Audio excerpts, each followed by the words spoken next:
Pakawalan mo ako, hayop ka! Kahit kailan hindi ako magkakagusto sa isang aswang na gaya mo!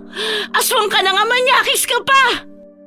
Halos lahat ng babae sa baryong to ay nagkakandara pa na pansinin ako dahil in love sila sa akin. Pero ikaw, napasayo na ako nang walang kahirap-hirap. Ayaw mo pa?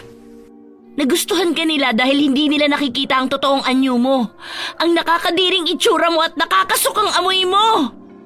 Ay ano pang sabihin mo, akin ka na ngayon.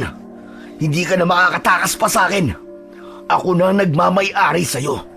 Gabi-gabi kang magiging sa akin. Sa ayaw at sa gusto mo. Dahil akin ka lang. Akin ka lang!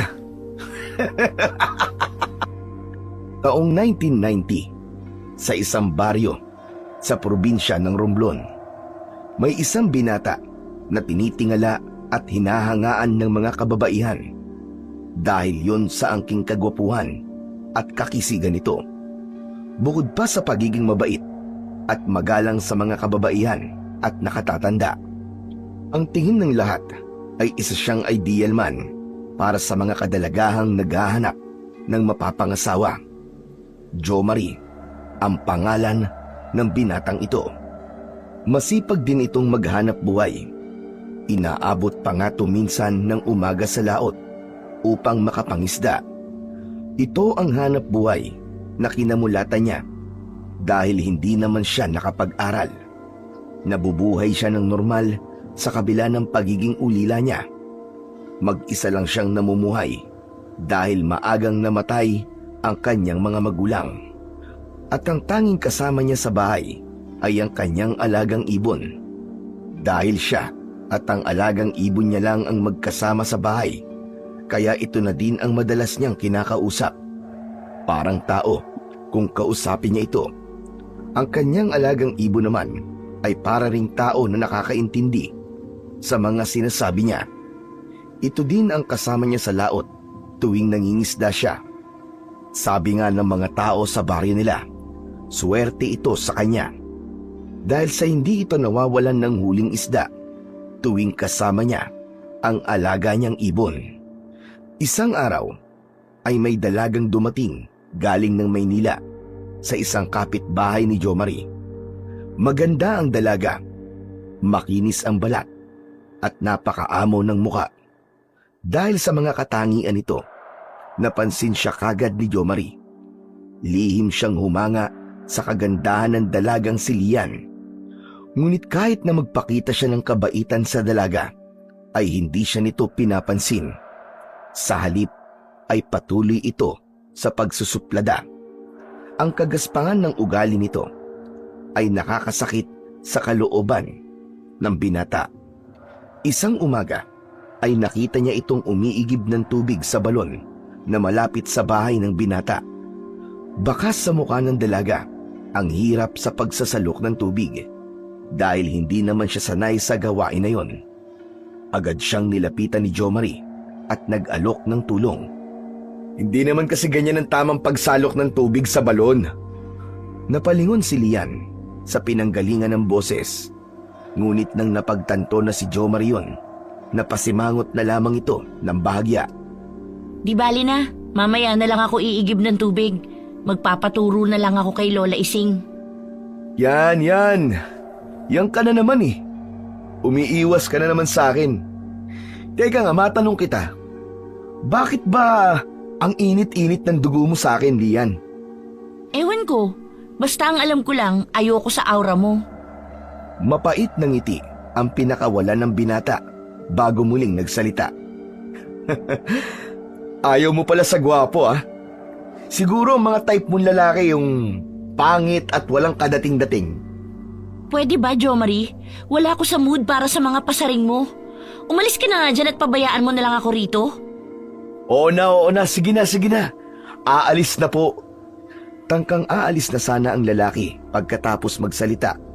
Ngunit may kung anong nag-uudyok sa kanya para balikan ang babae.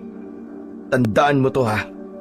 Pagsisisihan mo ang pagtanggi at pag-iinsultong ginawa mo sa akin ngayon. Kahit kailan ay hindi ko pagsisisihan yun. Isa pa, 1 buwan lang ako dito sa probinsya. Babalik din ako ng Maynila. Pag nangyari yun, hindi na tayo muling magkikita. Yun ay kung makakabalik ka pa ng Maynila. Syempre naman, walang dahilan para hindi mangyari yun. Sige, tignan na lang natin. Pagkasabi nun, ay makahulugang ngiti ang pinakawalan ng binata para sa dalaga. Sabay lakad nito papalayo sa kanya. Dumiretso ito ng uwi sa bahay niya, na puno ng sama ng loob para sa babaeng hinahangaan. Ang gusto lang naman niya ay tulungan ito. Ngunit imbis na magpasalamat, kasamaan pa ng ugali ang pinakita nito. Samantala, si Lia naman ay nagpupuyos ang kalooban sa inis. Hindi niya maintindihan ang kanyang sarili. Naiinis siya sa lalaking ito kahit na wala naman talaga itong maling ginagawa sa kanya. Pakiramdam niya kasi ay hindi ito gagawa ng mabuti sa kapwa. Kaya kahit pa nga sabi ng lola ising niya na mabait ang lalaki, ayaw pa rin niya dito. Pagkatapos ng isang malalim na buntong hininga, ay nagpatuloy na siya sa pagsasalok ng tubig. Nang makauwi na sa kanilang bahay, ay ikinuwento niya sa kanyang lola ising ang nangyari. Apo, bawasan mo ang pagiging suplada mo kasi hindi yan maganda para sa isang babae, lalo na rito sa probinsya. Iisipin ng mga tao na matapobre ka pag ganyan ang ugaling ipinakita mo. Lola, sa kanya lang naman po ako nagsusuplada kasi nga po ayaw ko sa kanya.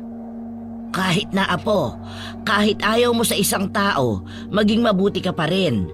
Ang tawag doon apo ay pagrespeto. Kumukulo ang dugo ko po pag nakikita ko po ang Jo Marie na yun. Kasi lagi na lang siya ang naririnig kong pinag-uusapan ng mga kaedad kong kabataan dito sa baryo. Gwapong-gwapo na sila sa kanya. Lola, madaming ang mas gwapo sa kanya dun sa Maynila. Siyempre apo, nasasabi mo yan dahil marami ka nang nakitang mga may itsurang lalaki sa Maynila. Pero ang mga kababaihan dito sa lugar na ito ay wala pa sapagkat hindi pa naman sila nakakapunta ng Maynila.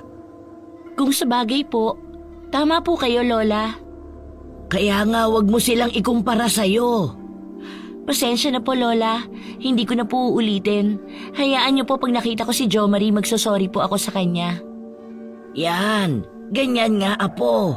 Tama yan. Tandaan mo, dapat irespeto ang lahat ng tao. Yan ang susi para mabuhay ka ng payapa sa mundong ito.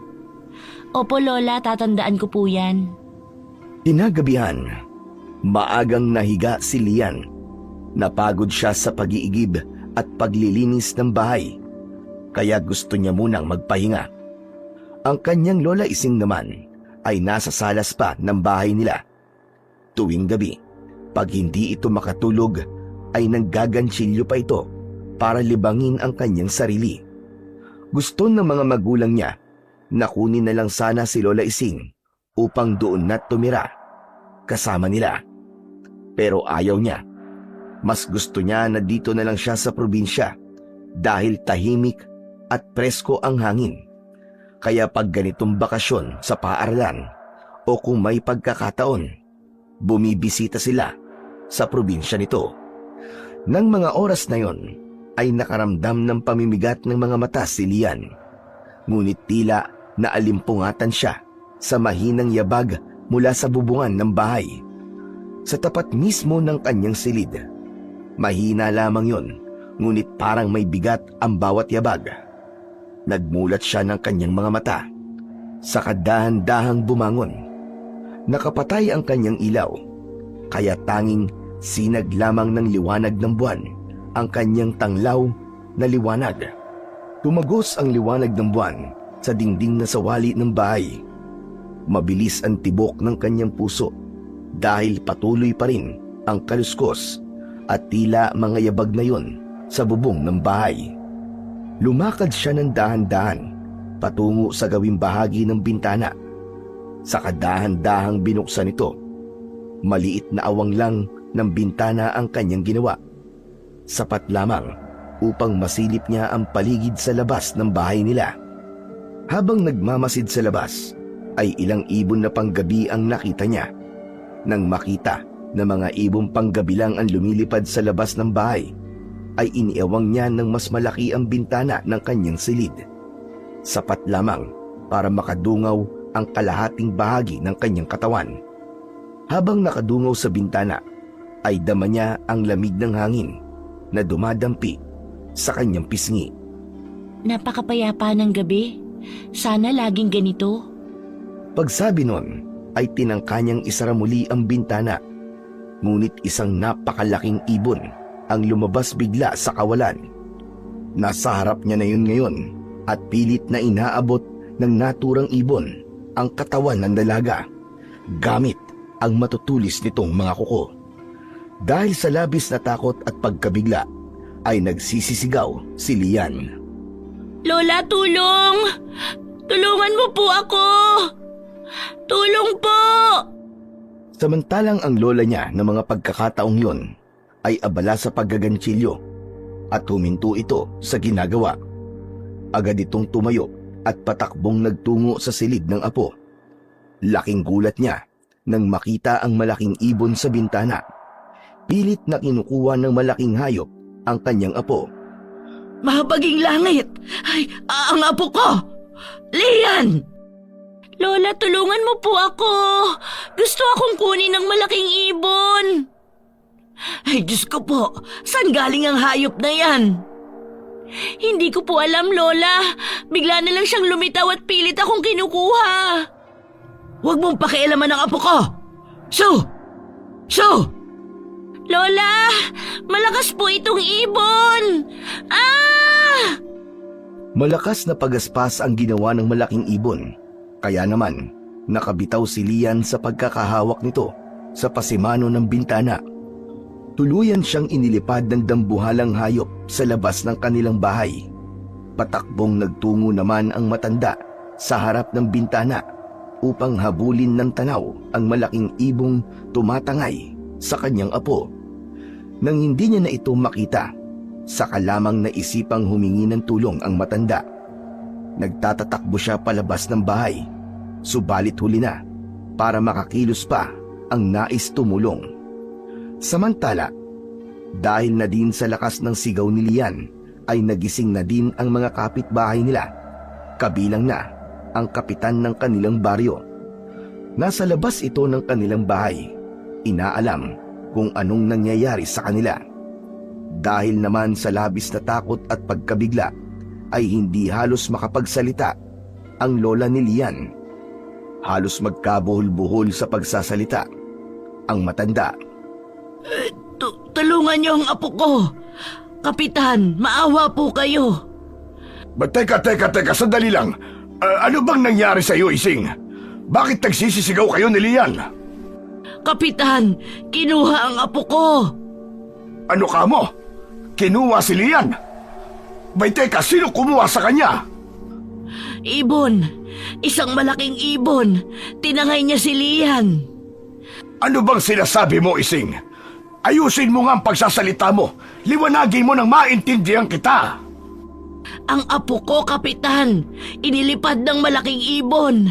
Hindi ko alam kung saan niya dinala ang apo ko.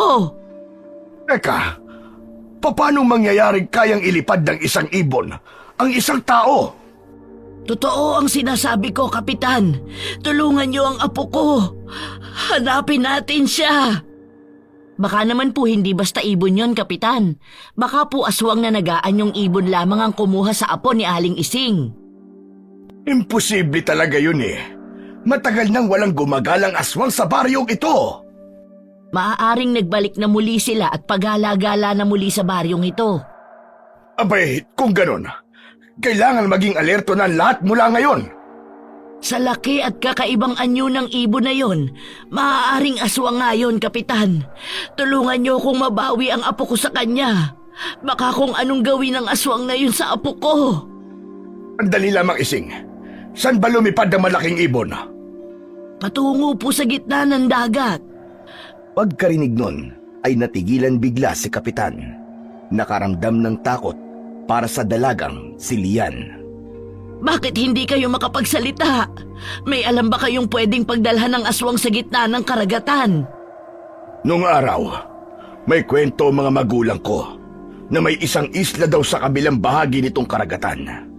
Ngunit walang nagtatangkang pumunta doon dahil bali-balita na yun daw ay pinamumugaran ng aswang. Ituro niyo sa akin ang islang yon. Pupuntahan ko kahit saan pa yon. Mahanap ko lang ang aking apo. Mag-unos dili ka, Ising. Mapanganib mag-isang magtungo doon. Ituro niyo na po sa akin, Kapitan. Nakikiusap po ako. Ang kawawang apo ko, baka mapahamak siya. Sige, ganito na lamang. Bukas ng umaga, tutungo tayo doon. Hindi maaaring ngayong gabi dahil madilim. At saka isa pa, kailangan natin planuhin ito ng maayos. Dahil kung totoong pugad ngayon ng mga aswang, abay kailangan mag-ingat tayo. Ngunit, Kapitan, hindi na ako makakapaghintay pa. Oo, Ising. Naiintindihan ko ang nararamdaman mo. Ngunit sa ngayon, ay kailangan natin mag-ingat sa mga susunod nating gagawin. Dahil kapag hindi natin ginawa yun, ay baka tayo naman na mapahamak sa pabigla-bigla nating desisyon. Naisip ni Lola Ising na tama naman ang sinabi ng kapitan. Hindi sila pwedeng padalos-dalos ng pagkilos dahil baka nga totoong aswang ang tumangay sa apo niya. Kailangan nilang magplano ng maigi bago puntahan ang isla sa kabila ng karagatan. Dahil sa pag-aalala ay hindi na nagawang makatulog pang muli ni Lola Ising. Nagtungo siya sa pangpang ng dagat. Doon ay tinanaw niya ang kadiliman ng gabi at ang malalakas na alon ng dagat habang patuloy sa pagpatak ang kanyang mga luha. Apo ko, nasaan ka na ba? Nag-aalala na ang lola sa'yo. Wala sanang masamang mangyari sa'yo. Ay! Samantala, ang mga tao naman sa baryo ay hindi na din nagawang makatulog pa. Nag-aabang kung sakaling babalik ang malaking ibon upang ibalik ang dalaga. Inihanda nila ang sibat at mga pana na dadalhin nila bukas sa pagpunta nila sa isla na sinabi ni Kapitan. Gumawa sila ng kwintas na bawang. Inihanda din nila ang maraming asin na iniligay nila sa mga garapon. Kung totoo mang aswang ang makakalaban nila, mabuti na yung marami silang sandatang daladala. Habang naghahanda ang lahat, si Kapitan ay pansamantalang nagpaalam sa mga kabaryo. Umuwi siya ng kanyang bahay upang kunin ang pinakamahalagang sandata niya na minana pa niya sa kanyang mga magulang. Isang medalyon na pangontra sa mga aswang. Matagal niya na yung itinago sa kanyang lumang baul dahil sa tahimik naman ang kanilang baryo. Walang aswang na gumagala sa nakalipas na maraming taon. Ngunit ngayon ay heto siya at naghahanda upang gamitin yon. Malapit nang mag-umaga, lahat ay nakahanda para sa pagtungo nila sa isla. Sumakay na si Lola Ising sa bangka, pati na ang kanyang mga kabaryo. Ngunit bago sila tuluyang makaalis, ay mabilis na tumatakbo si Jomari patungo sa gawin nila. Nang makalapit na ito sa kanila, ay habol hininga ito, kaya hirap magsalita. Lola Ising! Lola Ising! Kapitan! Hindi niyo na po kailangang umalis! Bakit, Jomari? Kailangan naming hanapin ang aking apo. Lola Ising! Kapitan! Si Lian po! Si Lian po! Bumalik na siya! Ay, nasaan ang apo ko? Nandun po siya! Sa harap ng bahay niyo! Nakahiga po sa lupa! Wala po siyang malay, Lola! Dahil sa sinabing yun ni Jomari, agad na bumaba ng bangka si Lola Ising, pati na ang mga kasamahan niya. Patakbong umuwi ng bahay. Sinundan naman siya ng mga kabaryo upang tignan ang kalagayan ng dalaga. Pagkakita ni Lola Ising sa apo, ay napasigaw ito sa labis na awa. Tulad ng sinabi ni Jomari, wala nga itong malay at nangihina ang buong katawan. Kahit anong alog niya dito, ay hindi man lang ito gumagalaw. Apo ko! Anong nangyari sa'yo? Gumising ka, Lian! Ngunit wala pa ding pagkitang kilos mula dito. Nananatiling nakahandusay sa lupa ang dalaga. kaya lumapit na din si Kapitan upang tignan ang kalagayan ni Lian. Idinikit ang hintuturo at gitnang daliri sa pulso ng dalaga. Napailing ito ng bahagya bago muling nagsalita. Hindi maaari ito. Mahina ang kanyang pulso. Kung ganun ay tulungan niyo po ako, Kapitan. Dalhin natin siya sa ospital. Malayo ang ospital, Ising. Malayo dito sa atin. Sa bayan pa yun. Kailangan ni Lian ng agarang lunas ngayon. Ano pong gagawin natin, Kapitan? Susubukan ko kung kaya siyang iligtas ng aking medalyon. Medalyon? Anong klaseng medalyon yan? Ang medalyon na ito ay pangontra sa aswang, kulam gayuma at mga tikbalang. Kung totoong aswang ang may gawa nito kay Lian, makatutulong ito para magamot natin siya. Kung ganun ay pumapayag na ako. Gamutin niyo ang apo ko, Kapitan. Binuhat ng isang kapitbahay nila si Lian upang maipasok sa loob ng bahay. Inihiga siya sa mahaba at malapad na upuang kawayan na nakapwesto sa salas ng bahay. Matapos na maiayos sa pagkakahiga ang dalaga, inilabas na ni Kapitan ang kanyang medalyon. Hinaplos-haplos niya muna yon gamit ang hintuturo bago nagsimulang umusal ng mga orasyon. Natutunan niya yon sa kanyang namayapang ama at ina. Bagamat matagal ng panahon na hindi niya yon nagagawa, malinaw pa din sa kanyang isipan ang dasal at orasyong itinuro sa kanya. Pagkatapos ng paulit-ulit na dasal at orasyon, nagliwanag ang medalyon. Saka ipinatong yun ni Kapitan sa dibdib ni Lian, sa bahaging nakatapat sa kanyang puso. Nung makitang marahang gumalaw ang mga daliri ng dalaga, ay itinuloy ni Kapitan ang pag-oorasyon at pagdarasal. Mas nilakasan niya pa yon upang mas lalo siyang marinig ng kanyang medalyon. Nang ganap nang natatakpan ng liwanag ng medalyon ang buong katawan ng dalaga, nagmulat ito ng mga mata at saka ito nagsalita. Lola Ising? Lola, tulungan mo ko. Pagkarinig ni Kapitan sa boses ng dalaga, kinuha niya muli ang kanyang medalyon. Hinawakan yon at muling umusal ng maikling orasyon at dasal. Pagkatapos noon ay umalis na siya sa tabi ng dalaga upang mas makalapit si Lola Ising sa kanya. Matapos na makalapit ang matanda sa apo, mahigpit na yakap ang ibinigay niya dito. Maya-maya pa ay nagbitaw na din ang dalawa sa pagkakayakap. Anong nangyari sa iyo, apo ko? Saan ka dinala ng malaking ibong kumuha sa iyo? Hindi ko po maalala, Lola. Paanong hindi mo maalala? Alalahanin mong mabuti, apo. May ginawa ba siya sa iyo? Aswang ba ang malaking ibon na yon? Wala po talaga akong maalala, Lola. Basta ang natatandaan ko lang po, pagkatapos akong ilipad ng malaking ibon, nung nasa kalagitnaan na po kami ng dagat, nawala na po ako ng malay dahil po sa takot. Tapos ngayon lang po ako nagising. Magdamag kang nawala, apo. Ganun po ako katagal nawala, Lola? Imposible po. Totoo ang sinasabi ko sa iyo, apo. Kaya labis ang pag-aalala ko sa iyo. Hindi ko po talaga maalala, Lola. Pero dahil nandito na po ako ulit, wala na po kayong dapat alalahanin. Dahil ligtas akong nakabalik. Kahit na nag-aalala ang matanda para sa apo, ay hinayaan na lang niya muna ito. Sa susunod na araw niya na lang ito tatanungin. Sa ngayon, ay hahayaan na muna niya itong makapagpahinga dahil mukhang pagod na pagod ito. Hindi na kita pipiliting alalahanin ang nangyari sa nagdaang gabi. Ang mahalaga ay ligtas ka na ngayon. Salamat po, Lola.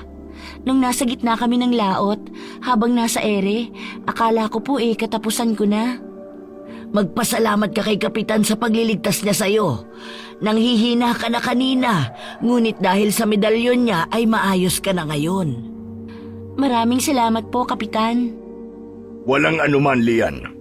Hindi lang ako ang dapat mong pasalamatan. May isa ka pang dapat pasalamatan, Iha. Sino po? Si Jomari. Si Jomari po? Oo, apo. Aalis na sana kami para hanapin ka nang matagpuan kanya sa labas ng bahay natin. Kaya maging mabuti ka sa kanya mula ngayon. Huwag ka nang maging suplada, ha? Opo, Lola. Nasaan po ba siya para makapagpasalamat ako sa kanya? Luminga ang matanda sa kalipunan ng mga kabaryo nila, ngunit hindi niya na ito makita. Naisip niyang marahil ay umuwi na ito sa bahay niya. Umuwi na yata siya, Apo. Hayaan niyo po, pag lumakas na ang katawan ko, pupuntahan ko na lang po siya sa bahay niya para personal na makapagpasalamat. Pagkatapos na makatiyak ni Kapitan na maayos na ang kalagayan ng dalaga, ay nagpaalam na ito sa maglola. Pati ang mga kababaryo nila ay isa-isa nang umuwi sa kani-kanilang mga bahay. Samantala, si Jomari ay umalis sa kalipunan ng mga kababaryo niya nang mag-uumpisang gamitin ni Kapitan ang medalyon niya, sapagkat hindi niya yon kayang tagalan dahil tila nakakabulag ang liwanag na yon para sa kanya. Umiinit ang kanyang buong katawan sa bawat usal ng dasal at orasyon ni Kapitan.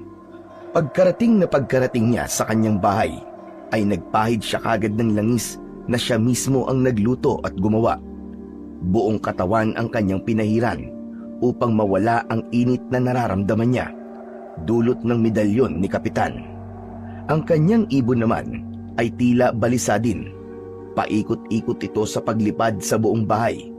Parang nararamdaman din niya ang sakit na nararamdaman ng kanyang amo. Ngunit nang maamoy nito ang langis na ipinahid ni Jomari, kumalma ito at tuluyan nang nanahimik. Ang binata naman ay nakatulog dahil sa ginhawang dulot ng langis na ipinahid niya sa kanyang katawan. Kinabukasan, matindi na ang sikat ng araw nang magising si Jomari. Dahil yun sa sunod-sunod na katok sa kanyang pintuan. Kahit na hindi pa halos maimulat ang kanyang mga mata, ay bumangon na ang binata at lumakad dito patungo sa pintuan. Pagkabukas niya ng pinto, bumungad sa kanyang harapan si Lola Ising. Nakangiti sa kanya ang matanda at may hawak na isang mangkok. Jomari, iho. Para sa'yo nga pala. Nagluto ako ng tinolang manok. Marami yung niluto ko kaya naisipan kong bigyan ka. Ay, kayo pala, Lola Ising. Nako naman, nag-abala pa po kayo. Pero, sige maraming salamat po. Wala yun. Ako nga ang dapat na magpasalamat sa'yo dahil sa pagtulong mo sa apo ko. Nako, wala po yun. Hindi na po kayo iba sa akin . Parang lola ko na din po ang turing ko po sa inyo. At si Lia naman po, kahit na masungit at suplada po yun, hindi ko naman po matitiis na hindi siya tulungan. Maalala ko, iho. Paano mo nga pala natagpuan ang apo ko? Iyon po ba? Kasi po, mangyaring sasama po sana ako sa inyo kaya lumabas po ako ng bahay. Hanggang makita ko po ang isang malaking ibon na paparating po. Ayun, nagtago po ako sa malaking puno sa gilid ng bahay nyo. Nang ibinaba na po siya ng malaking ibon sa lupa, wala na pong malay si Lian . May ginawa pa ba ang ibon na yon sa apo ko? Wala naman na po, Lola. Wala na po ako nakita, basta po binaba niya lang sa lupa. Tapos po, lumipad na po papalayo. Nang makaalis na po yung ibon, saka ko naman po nilapitan si Lian. Binuhat ko po sa harap ng bahay nyo, tapos, yun, tumakbo na po ako papunta sa inyo. Sa tingin mo ba aswang ang kumuha sa apo ko? Hindi ko po masabi kung aswang nga po, Lola . Dahil kung aswang ho yun, dapat sana kinain na ng aswang na yun ng puso at atay ng apo nyo. May punto ka riyan. Ngunit base sa sinabi mo, parang may isip ang ibon na yon. Para ibalik niya ang apo ko kung paano niya ito kinuha, talagang nakapagtataka. Lola Ising, ang mabuti pa po huwag niyo na pong isipin yan. Ang mahalaga po ngayon ay ligtas na si Lian. Tama ka. O paano? Kunin mo na itong mangkok at lalamig na ang sabaw. Ibinigay ni Lola Ising ang mangkok sa binata. Nang mas mapalapit ang matandang babae kay Jomari, ay may naamoy itong kakaiba na nagpakunot ng noo ni Lola Ising. Kaya bahagyang kinusot nito ang kanyang ilong. Parang nahulaan naman ng binata ang iniisip ng matanda, kaya napangiti ito at husa nang nagpaliwanag. Lola, pasensya na po kayo ha. Nagpahid po kasi ako ng langis bago matulog eh. Masakit po kasi mga kasukasuan ko. Parang nirarayuma po yata ako eh. Ganun ba? Ay, ang bata mo pa para magkaroon ng rayuma. Maligo ka na at mabaho ang langis na ipinahid mo. Sige po Lola. Pasensya na po uli. Pagkaalis ng matanda ay may ginawa ang binata sa dalang pagkain ni Lola Ising. Dapat ang ginagawa sa pagkain ito ay itapon sa labas ng bintana. Ayoko sa pagkain ito. Hindi siya kumakain ng mga pagkaing ibinibigay ng ibang tao sa kanya. Tanging mga pagkain siya lamang ang nagluto ang kinakain ng binata. Pagkatapos nun ay naligo na siya upang maalis ang mga langis na ipinahid niya sa kanyang katawan bago siya matulog. Hinubad niya ang kanyang pang-itaas na damit. Bago pumunta sa banyo ay may kinuha siyang isang maliit na nakasabit sa dingding ng bahay. Itinapat niya sa salamin ang kanyang muka. Lumingon-lingon siya, pakaliwa at pakanan, bago nagsalita na tila ba kinakausap ang sarili. Hanep ka. Napakagaling mo. Lahat ng tao sa baryo ay napaniwala mo na mabait ka. Ngayon, hindi ka na mahihirapang makuha ang loob ni Lian. Mapapasayo na ang babaeng gusto mo. Makukuha mo na siya. Kahit kailan, hindi nila malalaman na isa kang aswang. Aswang naaangkin sa babaeng yon. Makukuha mo siya sa ayaw at sa gusto nila. Lalo pat nagtagumpay kang mawala ang alaala niya sa mga nangyari kagabi. Kung naging mabait lang sana siya sa'yo, hindi sana aabot sa ganito eh. Kung trinato ka lang niya sana ng tama, hindi ka sana magiging ganyan. Kaya ngayon, ay gawin mo ang lahat para makuha siya ng lubusan.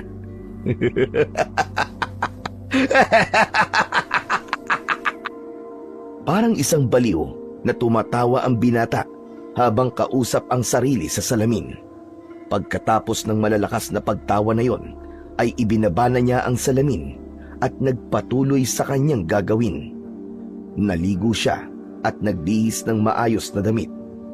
Wala siyang aaksayahing pagkakataon. Pupunta siya sa bahay ni Lian. Gusto niyang makatiyak na wala pa din itong naaalala. Bago umalis ng bahay, ay may maliit na bote siyang kinuha sa kusina.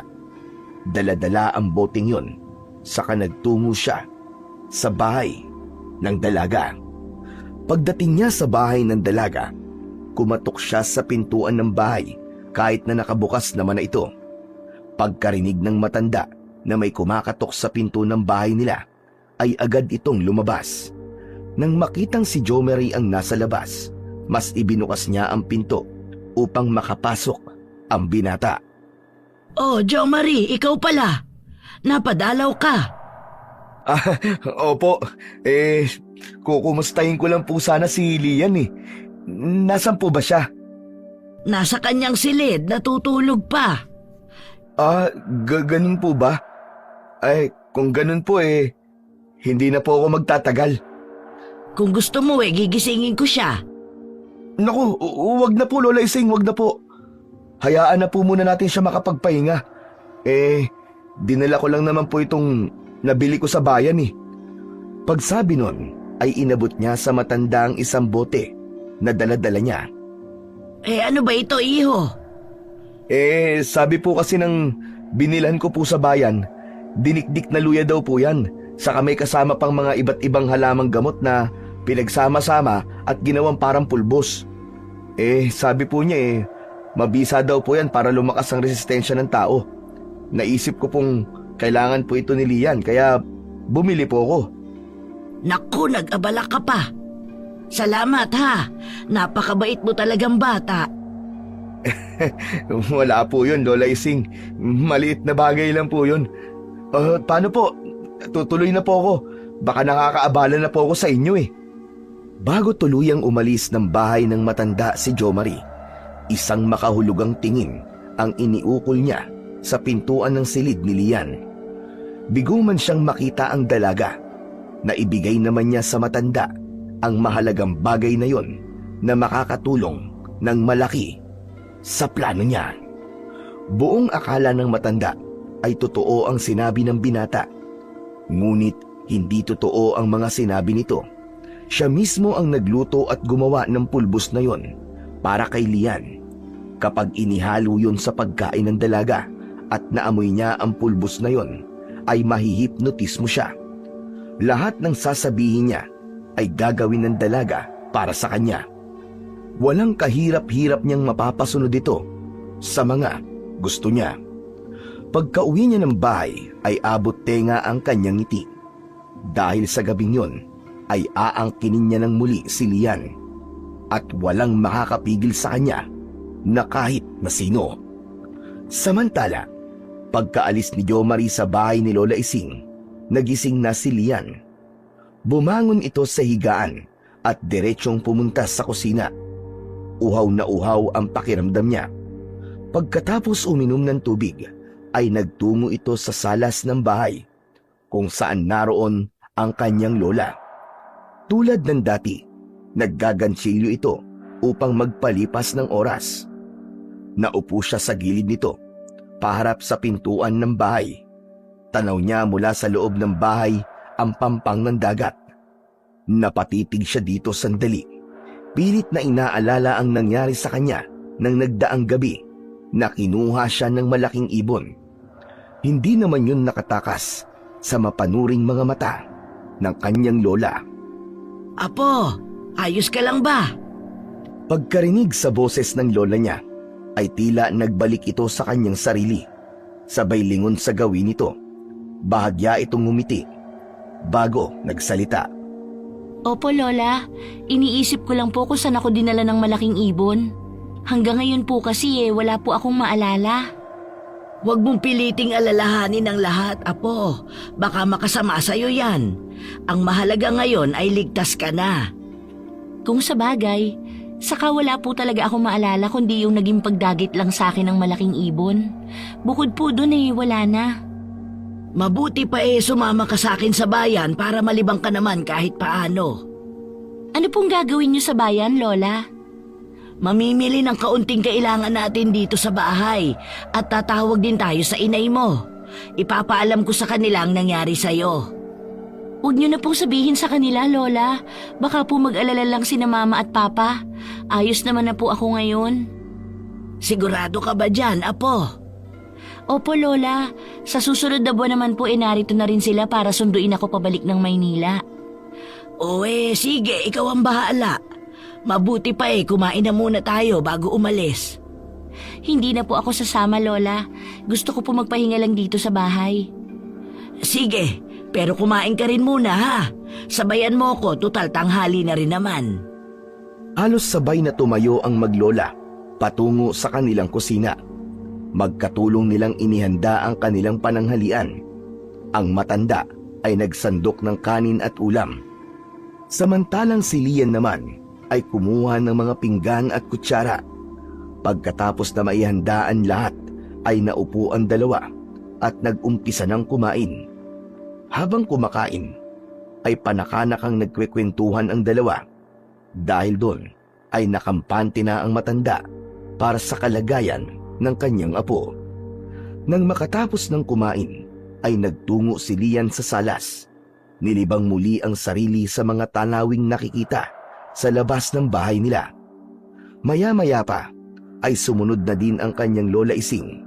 Dala ang isang tasa. Iniabot niya ang tasang yon kay Lian. Ano po ito, Lola? Luyang dinurog, Apo. Saka iba pang mga halamang gamot. Para saan po ito? Para lumakas ang resistensya mo at bumalik na muli ang lakas mo. Huwag na lang po. Apo, kailangang uminom ka niyan. Baka kabuti yan sa'yo. Baka hindi ko po magustuhan kung magiging mainam naman sa'yo, sige na, tikman mo at baka magustuhan mo. Nagpasalamat si Lian sa inuming ibinigay ng lola niya.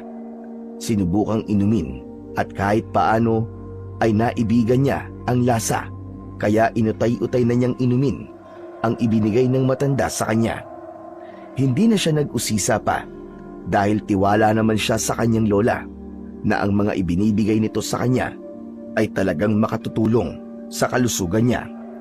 Ngunit wala silang kamalay-malay na yun ay isang patibong ni Jo Marie na magdudulot ng pagkapahamak sa apo. Ang bango po nito, Lola, para pong salabat. Oo, apo, dahil nga gawa yan sa luya na sinamahan ng piling halamang gamot. Kaya sige na, ubusin mo na yan bago ako umalis. Sinaid ni Lian ang inuming yun na ibinigay ng kanyang lola Ising hanggang sa kahuli-hulihang patak nito. Ubus na po, Lola. Bahagyang ngiti lang ang itinugon ng matanda sa dalaga. Pagkatapos nun ay nagpaalam na siya rito. Bago dumilim, apo, ay narito na ako. Magluto ka ng hapunan natin, ha? Opo, Lola, ako na pong bahala doon. Mag-iingat po kayo. Pagkatapos ng maikling pag-uusap na yon, ay tuluyan nang umalis ang matanda. Dala ang isang bayong. Si Lian naman ay nakaramdam ng pamimigat ng kanyang mga mata, kaya naisip niyang matulog na muna. Tutal, wala rin naman siyang gagawin sa bahay. Bago siya magtungo sa kanyang silid, ay isinarado na muna niya ang pintuan upang matiyak na walang ibang taong makakapasok sa bahay nila. Lingid sa kaalaman ng maglola, ay kanina pa pala nakabantay si Jo Marie sa kanila. Nakikinig sa kanilang usapan. Hindi nila siya napapansin na nandun lang pala sa paligid, sapagkat nag-anyong ibon ito na nakatungtong sa isa sa mga puno sa gilid ng bahay ng matanda. Sa ganung paraan, makakalapit siya sa mga ito na hindi nila namamalayan. Nakaramdam siya ng kasiyahan nang sa wakas ay umalis na ang matanda. At ngayon ay mag-isa na lamang si Lian sa bahay nila. Wala nang makakapigil pa sa kanyang plano. Mamayang gabi pa sana niya isasagawa ang kanyang balak, ngunit umayon na kagad sa kanya ang pagkakataon. Kaya ngayon niya na yon isa sa katuparan. Aangkinin niya ang babaeng ito at hindi na siya makakapaghintay pa. Samantala, bago pa man tuluyang makatulog si Lian, ay may narinig siyang parang tumatawag sa kanya. Muli siyang nagmulat ng kanyang mga mata. Pinakinggang muli ang boses ng tumatawag sa kanya. Sa hindi niya mawaring dahilan, ay gusto niya ang tawag na yun. Kaya bumangon siya sa higaan at diretsyong nagtungo sa pinto ng bahay nila. Pagkabukas niya ng pinto, ay nakita niya si Jo Marie. Nakangiti ito sa kanya. Hi, Lian. Kumusta ka na? Hindi maintindihan ni Lian ang kanyang nararamdaman pagkakita niya sa lalaki. Parang lahat ng inis niya rito ay nawala ng lahat. Oo nga, at sinabi niya kay Lola Ising na magiging mabuti na siya rito. Pero hindi pa ni naman nagbabago ang nararamdaman niya para sa lalaking ito. Ngunit ngayon ay kakaiba. Ngumingiti siya sa pagkakakita rito na ni minsan ay hindi niya ginawa. Mabuti naman. Bakit ka nga pala narito sa bahay namin? May kailangan ka ba? Wala naman, Lian. Gusto lang sana kitang kumustahin. Mabuti na ang lagay ko. Pumasok ka muna dito sa loob. Lian. Ang totoo, pumunta ako dito para sunduin ka sana. Bakit? Saan tayo pupunta? Sa bahay ko. Nagluto kasi ako ng ginataan langka. Gusto ko sanang saluhan mo akong kumain. Pero kakakain lang namin ni Lola eh. Busog pa ako. Sa susunod na lang.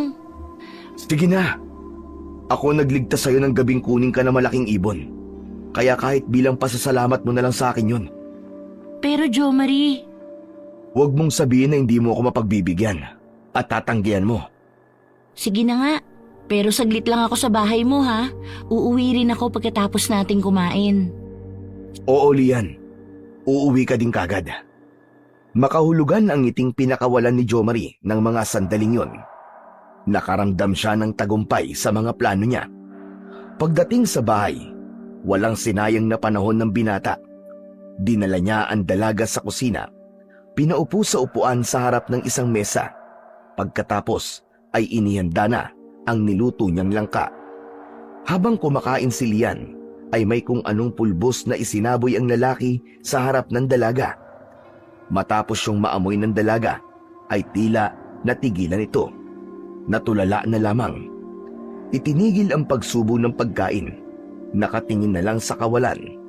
Napangiti naman ang lalaki dahil mula sa oras na yon ay mapapasunod na niya ang dalaga sa lahat ng gusto niya. Halika, Lian. Doon tayo sa kwarto ko.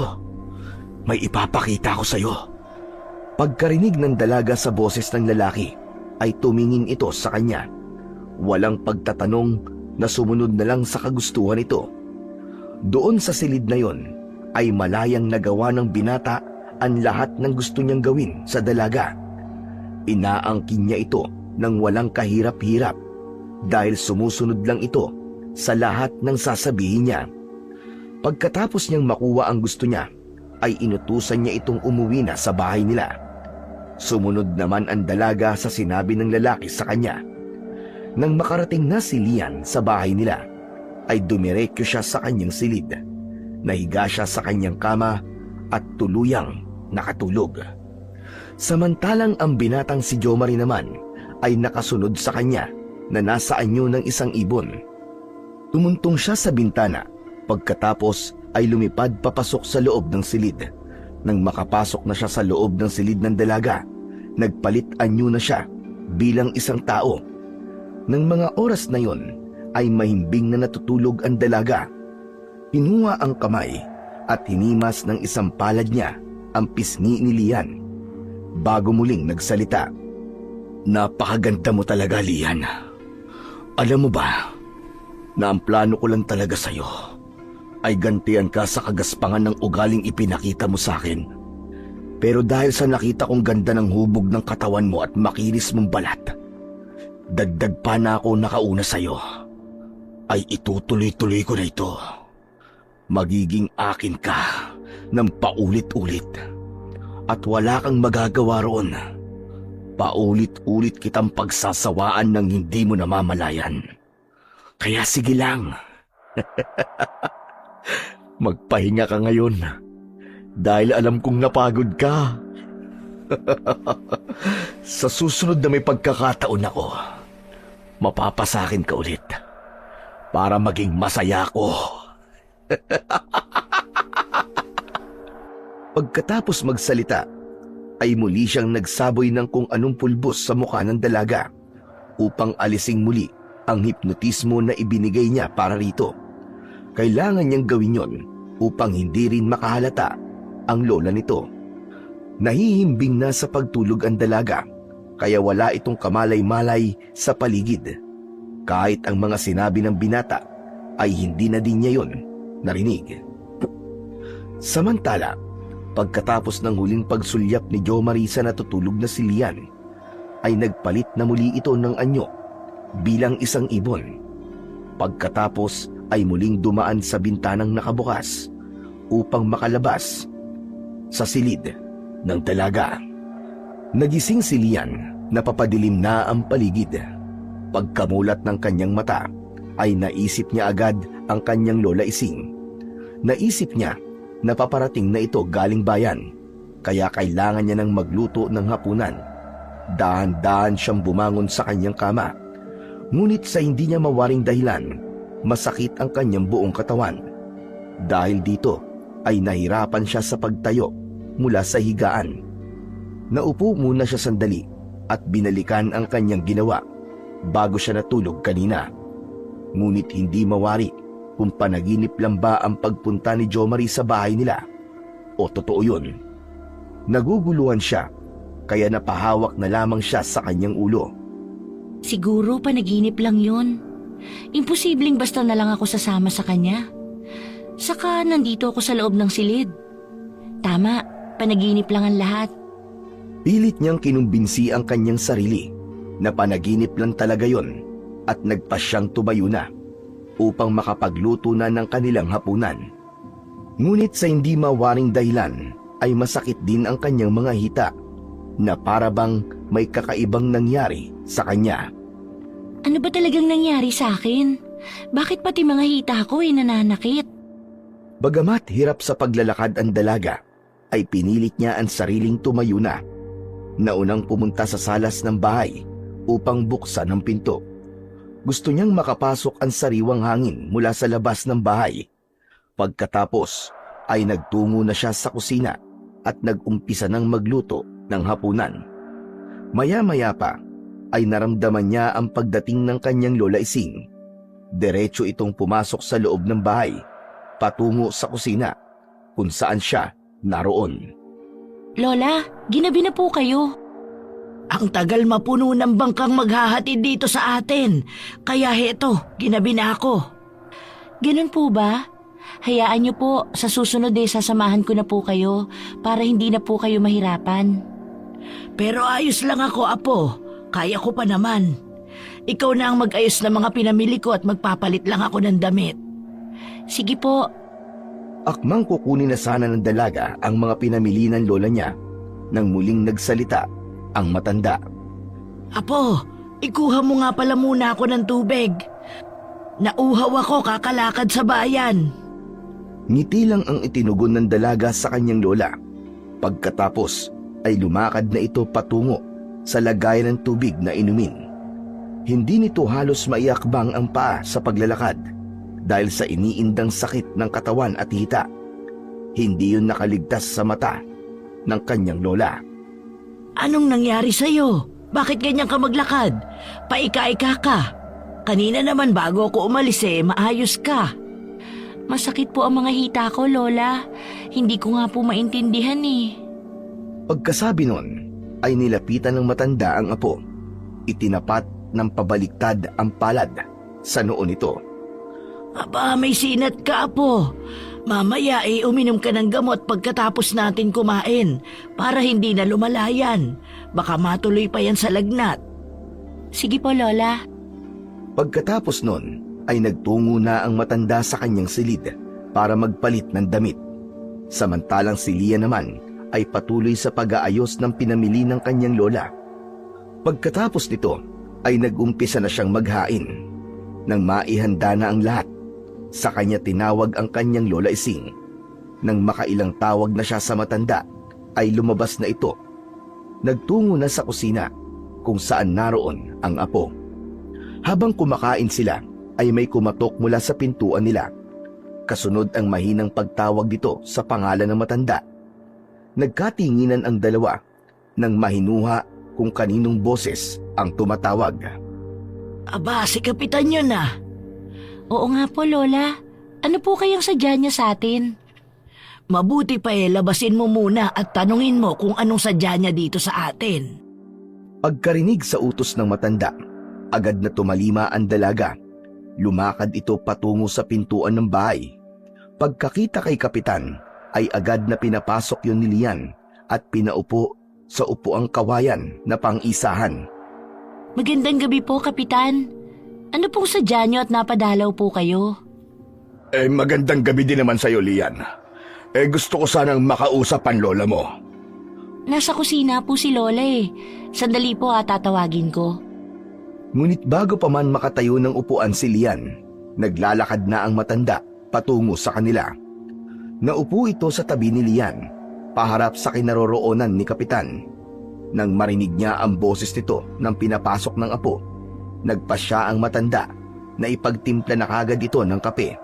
At yun nga, ay dala niya paglabas niya ng kusina. Ipinatong niya yon sa lamisitang nasa pagitan ng mga magkaharapang upuan. Inumin niyo po muna ang mainit na kape na ito, Kapitan. Nako, salamat naman, Ising. Hindi na sana kayo nag-abala pa. Nagpunta lamang ako dito para kumustahin si Lian. Kung may naaalala na ba siya? Sapagkat hanggang ngayon, hindi pa din nawawala ang bulong-bulungan sa baryo na aswang nga ang tumangay sa kanya. Wala po akong naaalala, Kapitan. Ganun ba? Palaisipan pa din sa lahat ang pangyayaring yon, Iya. Hindi mapanatag ang kalooban ng ating mga taga-baryo. Natatakot silang baka mangyari din yon sa mga anak nilang babae. Kaya nagpasya silang puntahan na din ang islang sinasabi ko sa kanila. Kung ganun po ano po ang maaari naming gawin para hindi na po yun magdulot ng pagkabalisa sa ating mga kabaryo? Hinihiling nilang sumama si Lian sa islang yon upang kung sakaling doon nga siya dinala ng malaking ibon, maalala na niyan lahat. Sa ganun matutukoy natin kung aswang ba talaga ang kumuha sa kanya.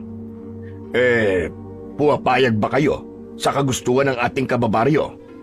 Pumapayag po ako dahil kahit ako gusto ko rin pong maalala na ang gabing yun. Kailan ba ang plano niyong pagtungo doon, Kapitan? Sa araw sana ng Biyernes Ising, kung saan tumapat din sa araw na yon ang kabilugan ng buwan. Sige po, Kapitan. Asahan niyo po ang pakikipagtulungan namin para mawala na rin po ang pag-aalala ng lahat. Kung ganun sige, tutuloy na ako. Yun lang naman talagang sadya ko sa inyong maglola. Sige po, Kapitan. Mag-iingat po kayo. Lingid sa kaalaman nila ay nandun si Jo Marie sa gilid ng bahay. Nagpalit ng anyo nito bilang ibon na lumalabas tuwing gabi. Dinig na dinig niya ang planong pagtugis sa hinihinala nilang aswang na kumuha kay Lian. Masama ang tingin na ipinukol niya sa matandang kapitan dahil nararamdaman niya ang anting-anting na dala nito. Nakasabit ang medalyon nito sa kanyang leeg. Buwisit ka, Kapitan. Kahit na anong gawin nyo, hindi nyo malalamang ako malaking ibon na yon. Wala kayong mapapala dahil hindi ako papahuli sa inyo. Ngayon pa na nakuha ko na si Lian, hindi nyo na ako mapipigil pa. Magiging akin siya. Akin siya! Samantala, pagkatapos na makaalis ng matandang lalaki, muling kinausap ni Lola Ising si Lian ukol sa planong binanggit ng kapitan. Sigurado ka bang sasama ka sa kanila, Apo? Opo, Lola. Tulad ng sabi ko po kanina kay Kapitan, gusto ko na pong maalala ang nangyari ng gabing yun. Kung aswang ba talaga yun? Saka isa pa po, Lola, yun lang ang paraan para matulungan ang ating mga kabaryo. Hindi mawawala ang takot sa puso nila hanggat hindi ko maaalala ang lahat. Kung ganon, hindi na kita pipigilan pa. Basta't mag-iingat ka lamang para hindi ka mapahamak. Isang ngiti ang isinukli ng dalaga sa kanyang Lola Ising. Pagkatapos ng pag-uusap na yon, ay nagpatuloy na sa pagkain ang maglola. Pagkatapos kumain, ay nagtuloy na sila sa kani-kanyang kwarto. Nang gabing yon, ay hindi na makatulog si Lian. Balisa ang isipan. Masakit ang kanyang katawan. May hindi maipaliwanag na init siyang nararamdaman. Kaya nagpasya siyang ibukas ng konti ang bintana ng kanyang silid. Sapat na para makapasok ang malamig na hangin panggabi. Dahil sa labis na pagkabalisa, ay naupo na lamang muna siya sa gilid ng kanyang kama habang nakahawak ang dalawang kamay niya sa ulo niya. Pagkatapos na bahagyang isinuklay ang kanyang mga daliri sa kanyang buhok, nag-angat siya ng tingin sa diretso sa bintanang bahagyang nakaawang. Namilog ang kanyang mga mata sa hindi inaasahang kanyang nasaksihan ng mga oras na yon. Kitang-kita niya mula sa maliit na siwang na yon ang pagbabagong anyo ni Jo Marie. Bahagyan man siyang nakakubli sa isang malaking puno, ngunit sapat na upang makita ni Lian ang pangyayaring yon. Mula sa pagiging tao, nagpalit ito ng anyo sa pagiging malaking ibon. Hindi siya maaaring magkamali. Ang ibon na yon ay ang siyang ibon na kumuha din sa kanya. Dahil doon ay mabilis ang naging tibok ng kanyang puso. Doon niya napagtanto na pagpapanggap lang pala ang lahat ng kabutihang ipinapakita ng binata sa kanya at sa kanyang lola. Samantala, dahil sa labis na takot, ay tumayo siya mula sa pagkakaupo. Tinangkang isara ng lubusan ang kanyang bintana. Ngunit bago pa niya yon nagawa, ay nakalapit na ang malaking ibon sa kanya. Gamit ang malalaking kuko, ay hinila niya ang saraduhan ng bintana, sanhi para bumukas ito ng tuluyan. Tumambad sa harap ni Lian ang malaking ibon na unti-unting lumalapit na papunta sa kanya. Lola! Saklolo! Tulungan mo po ako, Lola Ising! Malakas ang sigaw ni Lian na agad namang narinig ng matanda. Agad siyang nagtungo sa silid ng kanyang apo. Habol ang hininga dahil sa pagtakbo at mabilis na kilos. Nakita ni Aling Ising na ibig na namang kunin ng malaking ibon si Lian. Huwag mong sasaktan ang apo ko! Maawa ka! Nandito na naman ang malaking ibon, Lola Ising. Dahan-dahan ang pag-urong ni Lian, samantalang ang malaking ibon naman ay dahan-dahan din ang paglakad papalapit sa dalaga. Kilala ko na kung sino ka pero hindi ko sasabihin sa ating mga kabaryo. Basta't wag mo lang ako sasaktan. Maawa ka sa akin. Ngunit tila parang walang naririnig ang malaking ibon. Patuloy ito sa paghakbang papalapit sa kanya. Gamit ang dalawang mahahabang kuko nito, ay biglang sinunggaban ng dambuhalang hayop ang dalaga. Dinagit nito si Lian at inilipad sa himpapawid. Pagkagulat na may halong takot ang naramdaman naman ni Lola Ising. Wala siyang nagawa dahil natulala siya sa ginawa ng dambuhalang ibon sa kanyang apo. Hindi kinaya ng katinuan ni Lola Ising ang nasaksiyan. Kaya sa sindak at sa matinding takot na nararamdaman ay nawalan siya ng malay.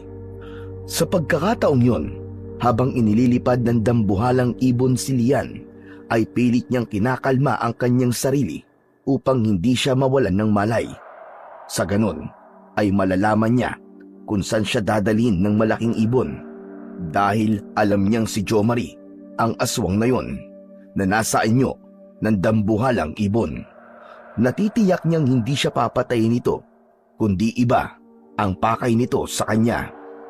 Tama nga ang sinabi ni Kapitan. Sa isang isla nga dinala si Lian ng malaking ibon. Ibinaba siya nito sa tapat ng isang maliit na kubo.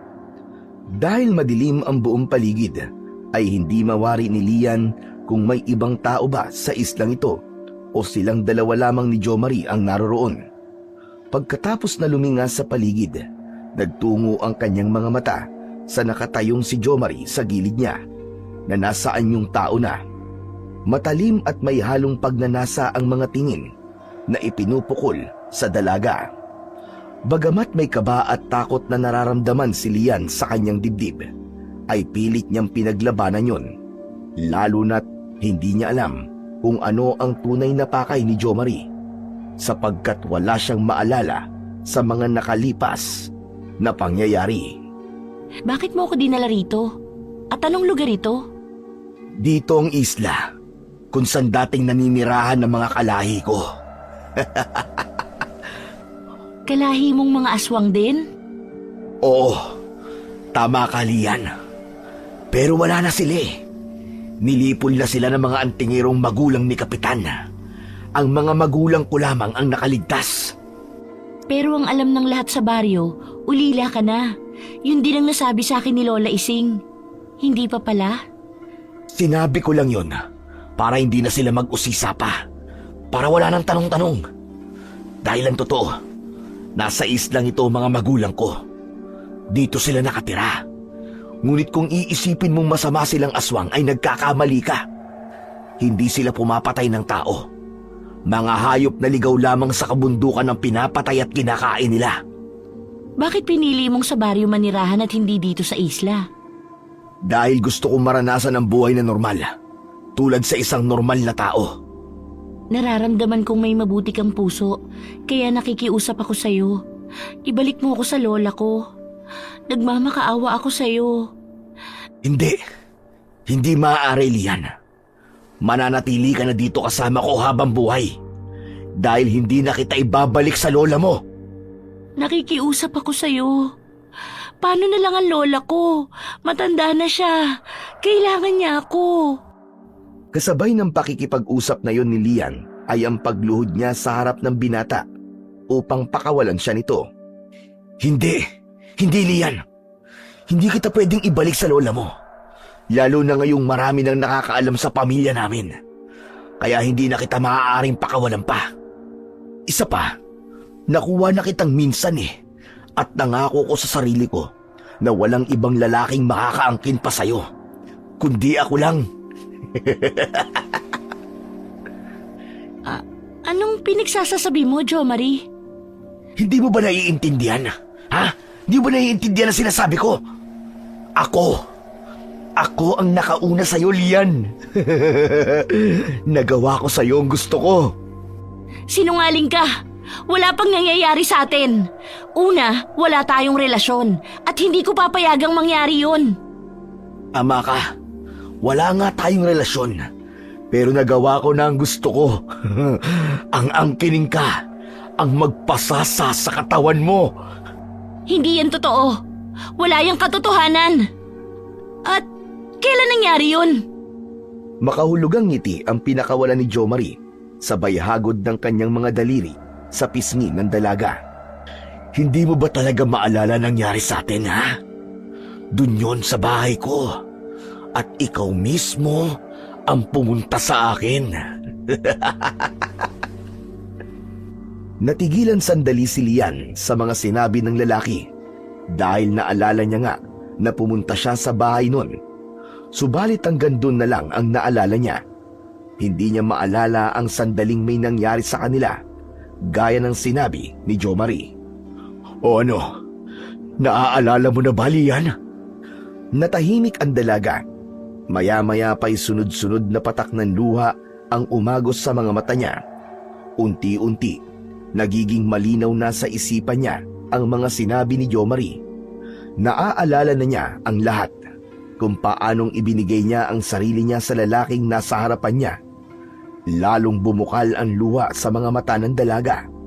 Naroon na rin ang matinding galit sa dibdib na nararamdaman dahil sa ginawang paglapastangan sa kanya ng lalaking kaharap. Hayop ka! Halimaw! Napakawalang hiya mo! Siguro may kababalaghan kang ginawa kaya napasunod mo ako sa gusto mo. Dahil hindi ko na naising ibigay sa'yo ang sarili ko. Lalo na sa gaya mo na isang aswang. Isang halimaw! Huli na ang lahat, Lian. Nangyari na eh. Ibinigay mo na sa akin ang sarili mo. At paulit-ulit ko nang magagawa yun sa'yo ngayon. Dahil tayong dalawa lang dito. Isang ngisi na may pagnanasa ang nakita ni Lian sa mukha ni Jo Marie. Napaurong siya na lalong binalot ng takot ang buong katawan. Hindi siya papayag na gawin ulit sa kanya ang kabuhuan na ito. Wag! Huwag kang lalapit! Hindi pwede. Gusto kitang tikman uli ng paulit-ulit. Dahil nakakagigil ka, Lian. Pakiusap, wag! Maawa ka! Nangingibabaw sa katawan ko ngayon ang init ng pagnanasa kaysa sa awa na sinasabi mo. Dahan-dahang lumapit si Jo Marie kay Lian habang patuloy sa pag-agos ang luha sa mga mata ng dalaga hanggang sa biglang nahawakan ng binata si Lian.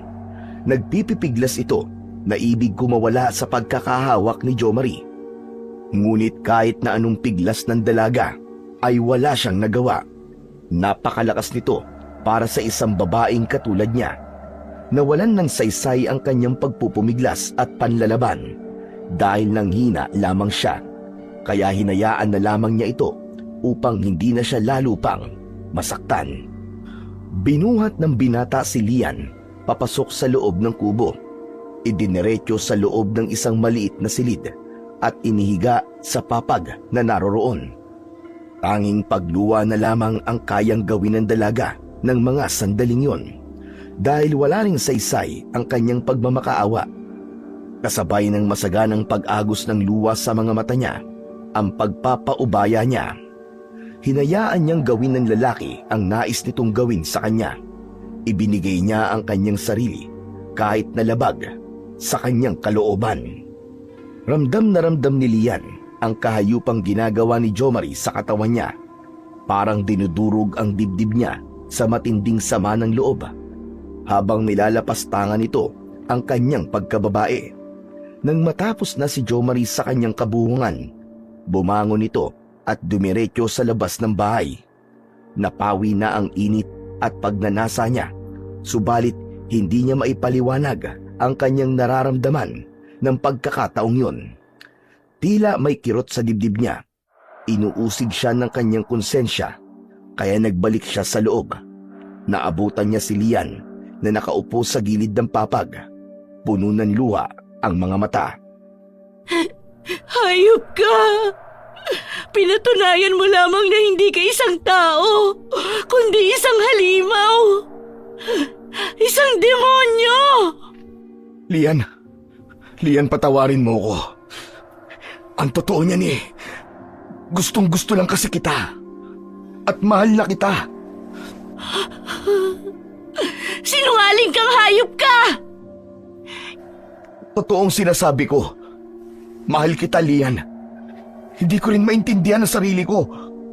Ito ba ang pagmamahal para sa'yo? Ang ipilit ang gusto mo? Oo, hindi ako naging mabuti ng pagtrato kahit sa unang pagkikita natin. Pero hindi ito dahilan para gawin mo sa akin ang kahayupang ito. O sige. Kung gusto mo, bumalik na tayo sa baryo tapos magpakasal tayo. Pananagutan ko nangyari sa atin. Mahirap bang intindihin na hindi nga kita gusto? Lalong hindi kita magugustuhan dahil sa mga ginawa mo sa akin ngayon. Bakit ba ayaw mo sa akin? Ang mga dalaga sa baryo gusto nila ako.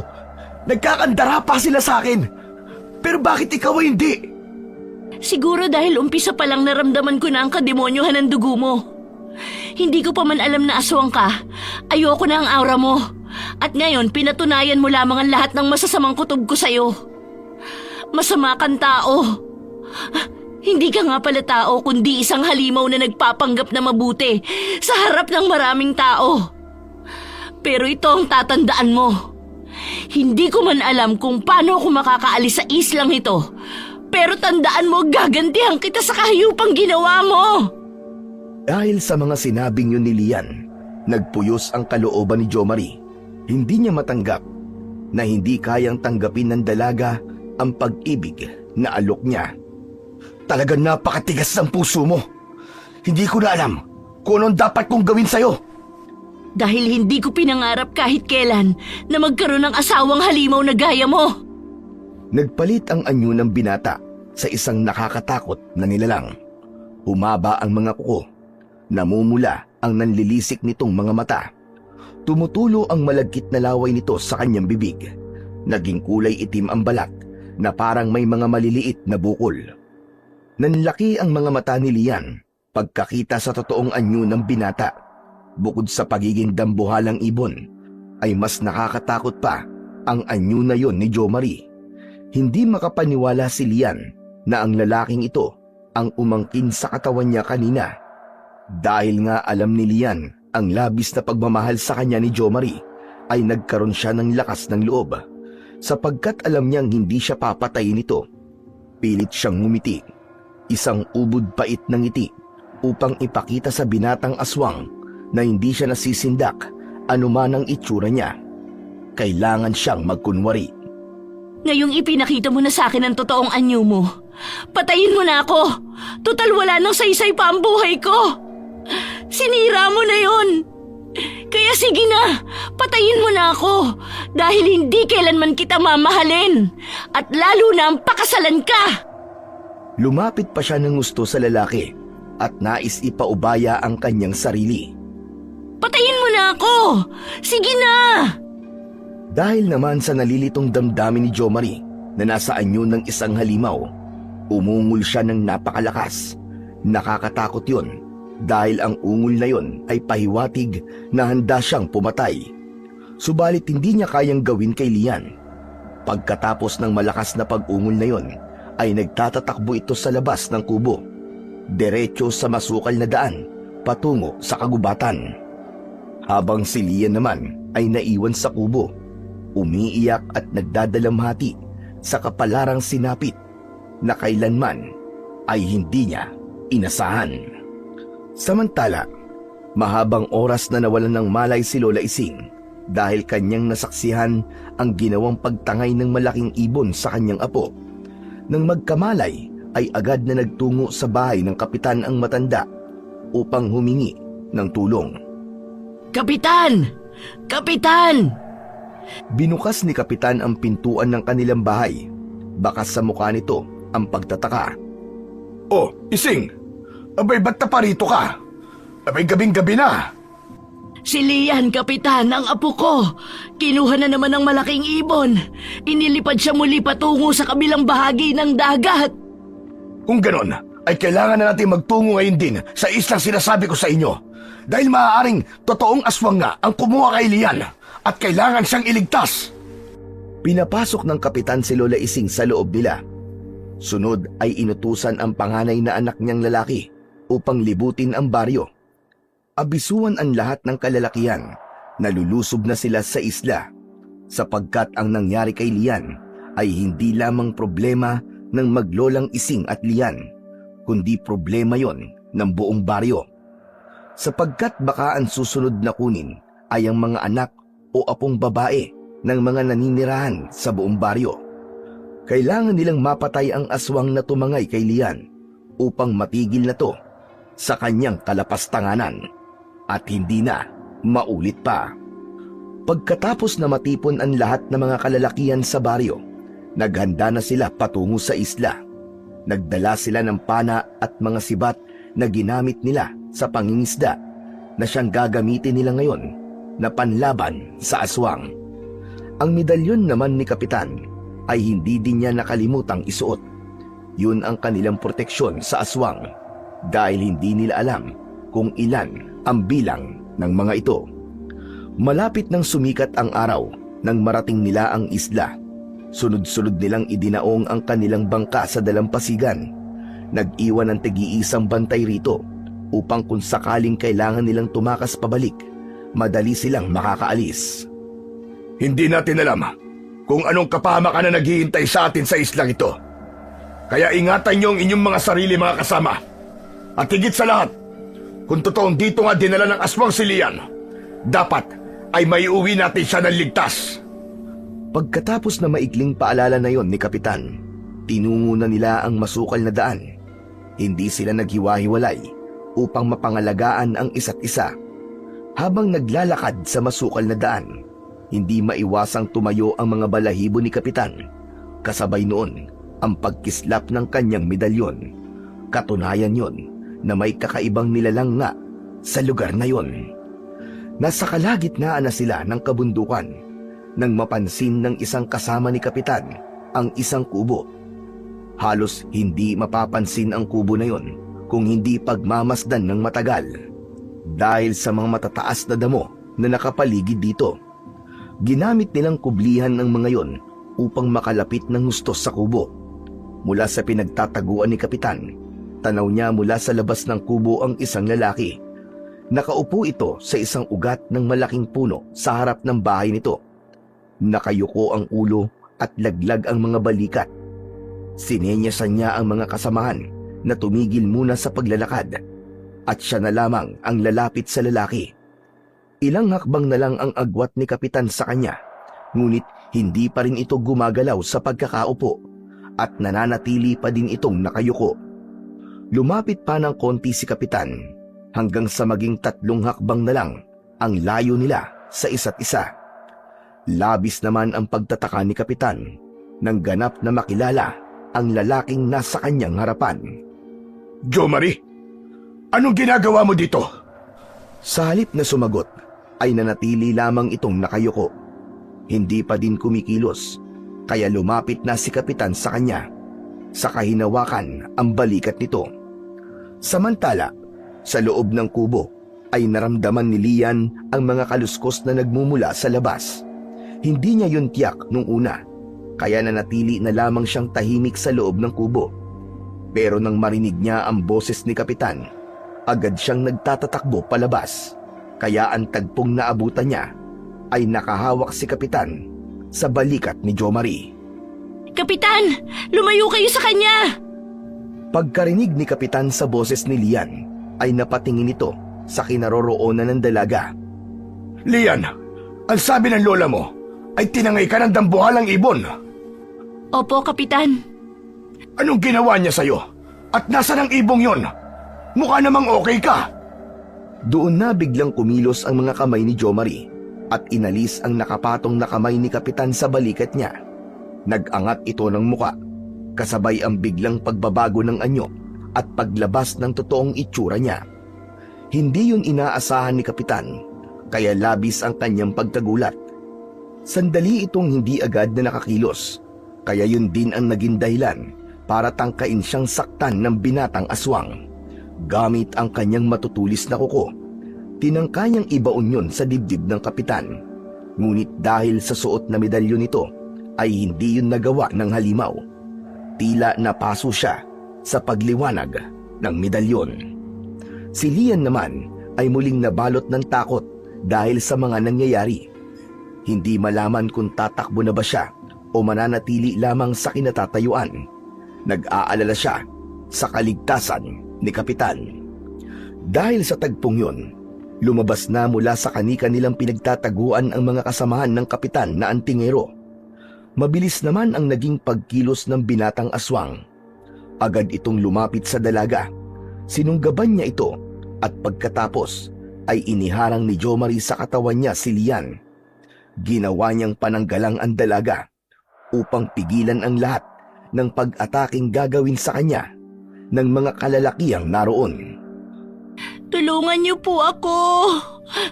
Tulong po! Nagpipipiglas si Lian mula sa pagkakahawak ng binatang aswang sa kanya. Ngunit kahit na anong piglas ang gawin niya, hindi siya makawala dito.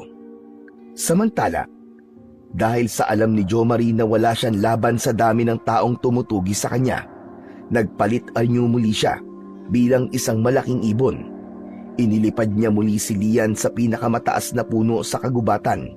Pagkatapos ay ibinaba siya sa isa sa mga sanga ng puno. Dahil sa taas nun, hindi maimulat ng dalaga ang kanyang mga mata.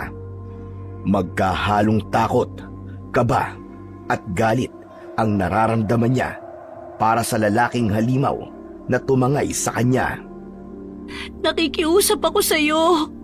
Pakawalan mo na ako. Kung talagang mahal mo ko, papabayaan mo na ako, Jomari. Hindi, Lian. Hindi. Hindi ko gagawin yon. Para mo nang awa. Pakawalan mo na ako. At pagkatapos ay mapupunta ka lang sa iba. Hindi. Hindi maaari. Mabuti pang walang makinabang sa'yo kaysa mapunta ka sa iba. Kaya papatayin mo na lang ako? Ganun ba? Naisip mo ba ang pamilya ko pag nangyari yun? Masasaktan sila kapag ginawa mo yun. Kaya pabayaan mo na ako. At pangako, pipilitin kong kalimutan lahat ng ginawa mo sa akin. Pakawalan mo lang ako. Babalik ako ng Maynila. Isasama ko na si Lola Ising at hindi na babalik sa lugar na ito. Nakikiusap ako sa'yo. Tuloy-tuloy ang pag-agos ng luha ni Lian habang nakikiusap siya kay Jomari na pakawalan siya nito. Nahihirapan siyang huminga, sanhi ng matinding kaba dahil sa taas ng punong pinagdalhan nito sa kanya. Samantala, si Jomari naman ay tila nakaramdam ng awa para sa babaeng nasa kanyang harapan. Umiiral pa rin ang pagmamahal niya rito. Hindi din naman niya gustong umabot sa ganito ang lahat. Kahit siya ay naguguluhan sa nararamdaman niya, kung pagmamahal ba ito o pagnanasa lang. Natahimik si Jomari na tila patuloy na kinakapa sa isip at damdamin kung ano ba ang nararapat niyang gawin. Lalo na't hindi niya mapipilit si Lian para sumama sa kanya at mahalin siya. Halimaw man ang binata, subalit may bahagi pa rin sa kanya bilang isang tao. Merong puso at damdamin. Siguro nga, hindi ko na dapat ipilit pa sa'yo ang nararamdaman ko, Lian. Dahil una, hindi mo ako gusto. At pangalawa, hindi ako normal na tao na kagaya nyo. Walang sino man na magmamahal sa akin ng totoo. Kaya sige, palalayain na kita. Ibabalik na kita sa kanila. Malaya ka na. Hindi makapaniwala si Lian sa kanyang narinig na sinabi ni Jomari. Bigla ay nagliwanag ang kanyang muka. Ang takot na kanina'y nasa kanyang dibdib ay napalitan ng saya at kasabikan na makita ang kanyang Lola Ising. Ganun pa man, Nanatiling tahimik lamang si Lian, naghihintay ng sunod na gagawin ni Jo Marie. Naramdaman na lamang ni Lian na gamit ang paa ng dambuhalang ibon ay binuhat siya. Dahan-dahang lumipad pababa ng puno. Sa kamarahang ibinaba siya sa lupa. Pagkatapos na maibaba ni Jo Marie ang dalaga at hindi na nakadikit ang katawan niya kay Lian, ay sunod-sunod na pana ang tumama sa katawan niya.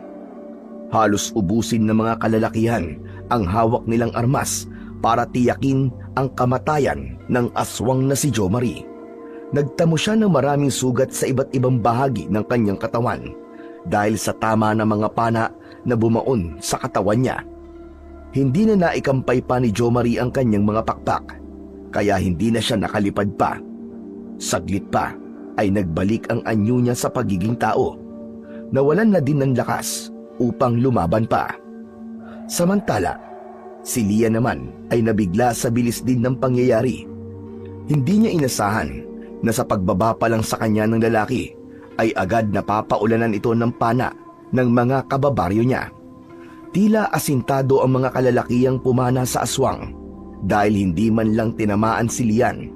Nakita niya kung paano nagtulong-tulong ang kanyang mga kababaryo para sa kanyang kaligtasan. Nang makita naman ng mga kalalakihan sa baryo na nakahandusay na si Jo Marie sa lupa, tadtad ng pana ang buong katawan at nag-aagaw buhay, ay itinigil na rin nila ang pagpana dito. Saka magkakasunod silang lumapit, maging si Kapitan. Sa nanlalabong paningin ni Jo Marie at naghahabol na hininga, ay pilit pa rin itong nagsalita habang nakatingin ang Kapitan. Patawarin niyo po ako sa perwisyong dinala ko. Wala kaming kamalay-malay na isa ka palang aswang, Jo Marie. Hindi lang basta aswang, kundi manyakis na aswang. Kapitan, nagmahal lang po ako. Minahal ko lang po si Lian. Kaya lamang hindi niya po ako kayang mahalin. Hindi pagmamahal ang tawag dyan, kundi pagiging makasarili. Buong akala naming lahat ay mabait kang tao. Ngunit sa likod pala nun ay may kasamaan kang tinatago. Ang maitim mong plano kay Lian. Kaya pala ikaw ang unang nakakita kay Lian nung una siyang kinuha ng malaking ibon. Dahil ikaw din pala ang hayop na yon. Napakagaling mong magtagong hayop ka. Naloko mo kaming lahat. Kaya tanggapin mo ang parusang nararapat sa'yo. Hindi na dapat pang binubuhay ang katulad mo. Itinaas ni Kapitan ang kanyang medalyon sa kaumusal ng orasyon at dasal. Kasabay ng ritual ay ang pag-ihip ng malakas na hangin. Patuloy siya sa pagdadasal at pag-oorasyon hanggang sa magliwanag ang kanyang medalyon. Nang ganap ng magliwanag ang medalyon, idinikit yon ng Kapitan na antingero sa puso ng binatang aswang. Malakas na tila alulong ng aso ang pinakawalan nito dahil yon sa matinding sakit. Pagkatapos ay nabalot ng matinding liwanag ang katawan ng binata. Saka sumabog ito kasama ng medalyon na siyang katapusan ng kasamaan ng aswang na si Jo Marie. Samantala, mula sa malaking puno ay may 2 pares ng mga mata ang nakakubli sa pangyayaring yun. Gusto man nilang tulungan ang binata, ngunit wala silang magawa dahil maaaring ikamatay din nila kung pakikialaman nila ang sitwasyon na yun. Kaya nagpasya silang panoorin na lang kung paanong patayin ng mga tao ang kanilang anak sa islang teritoryo nila. Nung unang dinala ni Jo Marie ang dalaga sa islang yon, pinagsabihan na nila ang binata, ngunit sadyang matigas ang ulo nito, kaya kamatayan mula sa mga tao ang sinapit niya. Masakit man para sa kanila, ngunit kailangan nilang tanggapin na yun na ang kaparusahan sa kasalanan ng kanilang anak. Samantala, nang masiguro ng mga tao sa baryo na patay na talaga si Jo Marie, saka sila umalis kasama si Lian. Pagdating pa lang nila sa pampang ng dagat sa baryo, nakaabang na si Lola Ising sa kanila, kasama ang ilang mga taga-baryo. Niyakap ng matanda ang apo. Pagkakita niya rito, Salamat sa Diyos at ligtas ka na, apo ko. Pagkatapos nun, ay bumaling siya sa mga kababaryo na nagligtas sa apo niya. Maraming salamat sa inyong lahat. Tatanawin kong malaking utang na loob sa inyo ang pagkakaligtas ninyo sa apo ko. Walang anuman yun, Ising. Sino ba naman ang magtutulungan kundi tayo magkababaryo? Oo nga pala, Kapitan. Nakilala niyo ba ang kumuha sa apo ko? Oo, Ising. Nakilala namin siya. Subalit, makabubuti ko mamaya na natin pag-usapan. Sa ngayon, asikasuin mo muna ang iyong apo. Tiyak kung pagod siya at may mga tinamong gasgas at sugat. Naisip ni Lola Ising na tama nga ang sinabi ni Kapitan, kaya iniwi na niya si Lian. Tinulungang makaligo at magamot ang gasgas at sugat ng apo. Nang gabing yun, ay hinayaan na lamang niyang makapagpahinga muna ang dalaga at hindi na muna nag-usisa pa. Lumipas pa ang ilang mga araw, ngunit hindi pa din kayang magkwento ng dalaga sa nangyari sa kanya sa isla. Kaya naisipan na ni Lola Ising na magtungo na kay Kapitan. Doon niya itinanong ang mga nais niyang malaman. Tulad ng inaasahan, nagpupuyos sa galit ang matanda nang malamang si Jomari ang punot dulo ng lahat, na ito ang aswang na kumuha sa apo niya. Kaya kahit patay na ito, hindi niya pa din makuwang patawarin. Hanggang sa mabilis na lumipas ang isang buwan, tahimik at madalas nag-iisa ang dalaga. Lagi siyang nakaupo sa tabi ng dagat at nakatanaw lang sa kawalan. Nawala na ang dating sigla at ngiti sa mukha nito. Napalitan na yon ng lungkot. Madalas din itong mahuli ni Lola Ising na umiiyak tuwing gabi. Gusto man niyang pagaanin ang loob ng apo, ngunit hindi niya alam kung paano. Hanggang sa isang araw, napansin na lang ni Lola Ising ang madalas na pagsama ng pakiramdam nito. Tuwing umaga ay nagsusuka ito at madalas na nahihilo. Kaya nabuo ang hinala sa isip ng matanda na baka buntis ang kanyang apo. Apo, alam kong mahirap para sa iyo na pag-usapan ito, ngunit kailangan kong malaman. Bahagyang lumingon si Lian sa kanyang lola na nakaupo sa kawayang upuan. Lumapit si Lola Ising sa apo. Hinawakan ang mga kamay nito. Dahil ang nais niya, magkwento si Lian. Maaaring makatulong yon upang mas mapagaan ang bigat na nararamdaman dahil sa mga nangyari. Subalit mag-uumpisa pa lang na magsalita si Lian, ay tumutulo na ang luha sa kanyang mga mata. Apo, sabihin mo ang gusto mong sabihin. Lola, paano po kung buntis ako? Kung ganun may ginawa sa'yo ang hayop na yon. Maraang tango ang isinagot ni Lian sa kanya. Kasunod ang pag-agos ng luha sa mga mata nito. Maging ang kanyang Lola Ising ay hindi din mapigilan ang pagluha. Ginahasa niyo po ako, Lola. At wala po akong nagawa. Talagang napakahayop niya. Ano pong gagawin ko kung talagang buntis po ako, Lola? Pupunta tayo sa center. Ipapacheck up kita para makasiguro tayo. Pagkatapos na maikling pag-uusap na yon, ay naggayak ang maglola patungo sa health center. Doon nga ay kinumpirma ng midwife na buntis nga siya. Halos gumuho ang mundo ng dalaga pagkarinig sa balitang yon.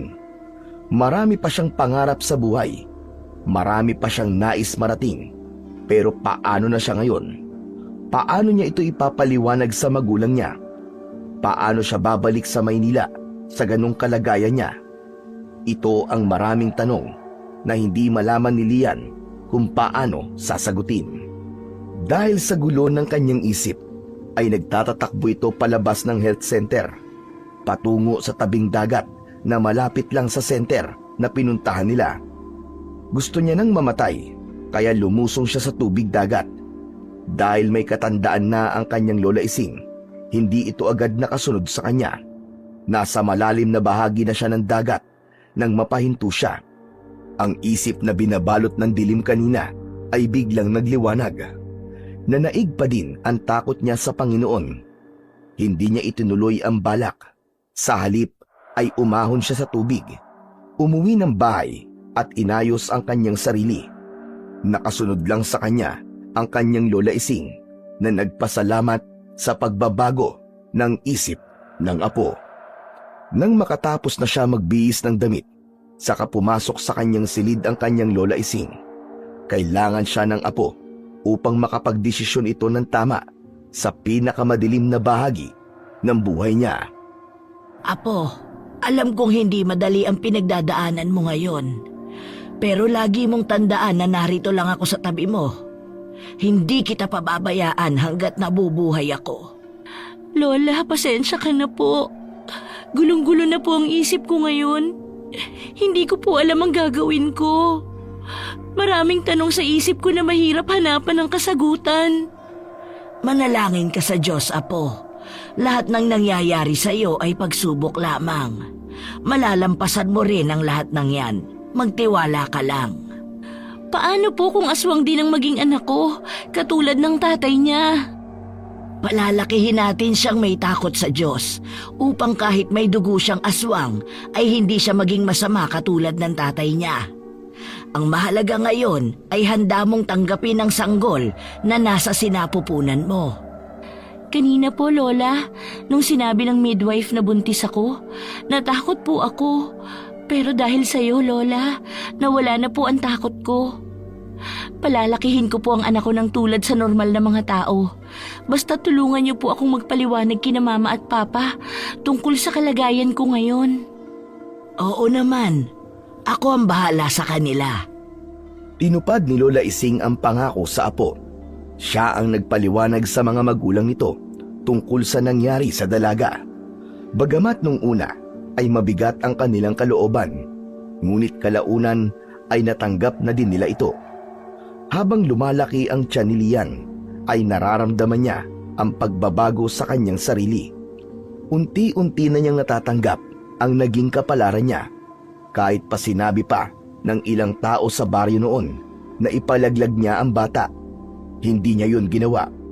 Walang kasalanan ang batang yun, kaya kahit na aswang pa ang kanyang ama, karapatan niya pa ding mabuhay. Naging masaya na din siya sa bawat araw na nararamdaman niya ang buhay sa loob ng kanyang sinapupunan.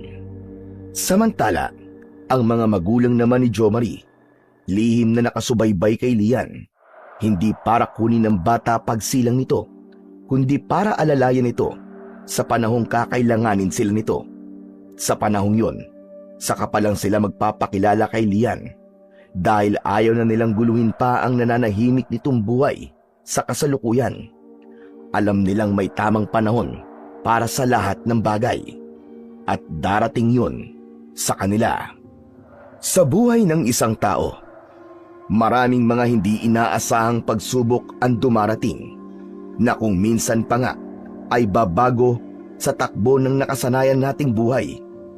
Ito ang pagsubok na napakahirap na dalhin, ngunit sa tulong ng panalangin, gaano man kabigat ang pagsubok, ito ay malalampasan natin sa tulong ng ating mga mahal sa buhay at higit sa lahat, sa pagtulong ng dakilang lumikha. Huwag kalilimutan na ang panalangin ang magsisilbing tanglaw sa madilim na daan ng ating buhay.